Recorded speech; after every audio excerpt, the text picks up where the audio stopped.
Eu sou o Nelson Monteiro e o Plantão Pernambuco de hoje está no centro da cidade do Recife, para mostrar uma dura realidade: desemprego, fome, economia esfalecida, lojas fechadas, muita loja fechada, além da situação de moradores de rua, que são totalmente abandonados, sem abrigos decentes e perspectiva de vida. Esse é o Recife real.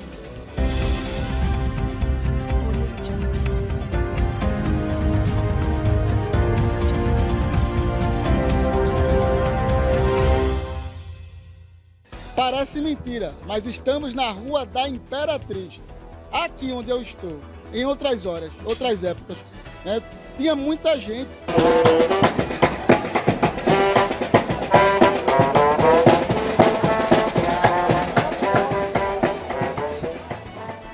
Não contei mais de 20 pessoas circulando em pleno meio da semana aqui. Hoje é sexta-feira.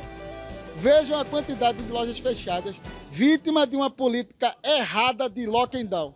Em outros tempos, essas lojas movimentaram uma das maiores economias aqui de Pernambuco, aqui do Recife. Tudo isso deixa a sensação clara que o governador Paulo Câmara fracassou. E a Prefeitura do Recife, na época de Geraldo Júlio, e agora de João Campos, também na economia. Ambos do PSB. Não sem razão, a região Nordeste foi a pior de desempenho dentre todas as regiões do Brasil. E o estado de Pernambuco, o pior dos piores. O Brasil, na pesquisa, apontou 14,1% de taxa de desemprego. A taxa de Pernambuco é 21,6%, maior do que a taxa nacional. É um desastre total o PSB no quesito economia. E o povo sofrendo, passando fome cada vez mais.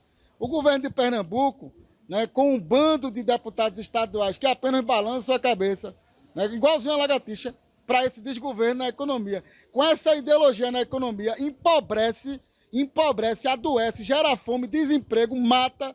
Vamos procurar um especialista para entender o que é que está acontecendo com a economia de Pernambuco. Também li um artigo seu no Pernambuco em Pauta, né, nosso amigo Diego Lagedo. E aí a gente queria saber, procurou um especialista, o que é que o desemprego tem a ver com a economia de Pernambuco atual? Veja, Nelson, o desemprego ele é consequência de alguma coisa e causa de outras. O artigo, nós apenas retratamos a pesquisa do IBGE, Instituto Brasileiro de Geografia e Estatística, do segundo trimestre de 2021 agora.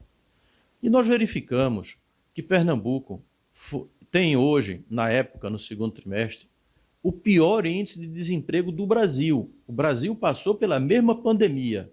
A pandemia que afetou o sul do país afetou o Nordeste.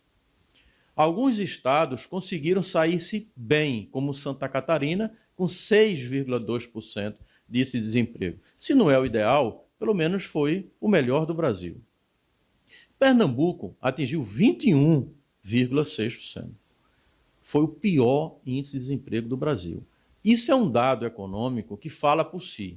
A forma como Pernambuco administrou a economia na pandemia foi desastrosa e causou essa hecatombe social.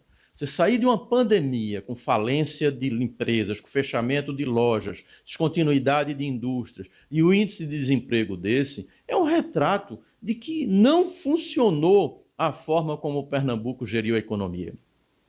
E aí você vai no centro da cidade hoje, vou ao centro da cidade com certa frequência, e você vê o caos instalado.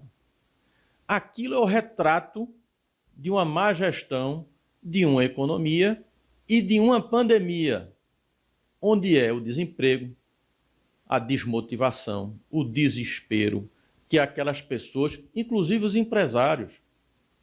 No passado, Nelson, uma loja no centro era um bem de família. Passava de avô para pai, para filho. Ninguém vendia, porque era como vender o pão de cada dia. Hoje em dia você vai naquelas ruas, Imperatriz, Rua Nova, Duque de Caxias, a pracinha do Diário, e você vê dezenas de lojas fechadas. Precisamos entender que essa forma de conduzir a economia de Pernambuco, que foi agravada com a pandemia, está errada. Se nós não reconhecermos que está havendo um erro, Pernambuco, segundo o levantamento da MB Associados, uma grande consultoria brasileira, é o penúltimo lugar em projeção de crescimento econômico para 2021. Só ganhamos por Rio de Janeiro. Pernambuco com 2,01, Rio de Janeiro com 2. Então, se nós não atentarmos para o fato de que precisamos conversar com a sociedade, entender o que está dando errado, eu temo pelo nosso estado, que já foi o Leão do Norte, e hoje nós perdemos para a Paraíba, nós perdemos para a Bahia, para o Ceará. A Paraíba tem um índice de desemprego de 14,1%. Nós tivemos de 21%, é nosso vizinho. Então, eu acho que o quadro é muito grave. Nós estamos lidando apenas com dados econômicos. Nós estamos lidando com a realidade. E se nós não entendermos o que a realidade nos fala, eu acho que é daí para pior.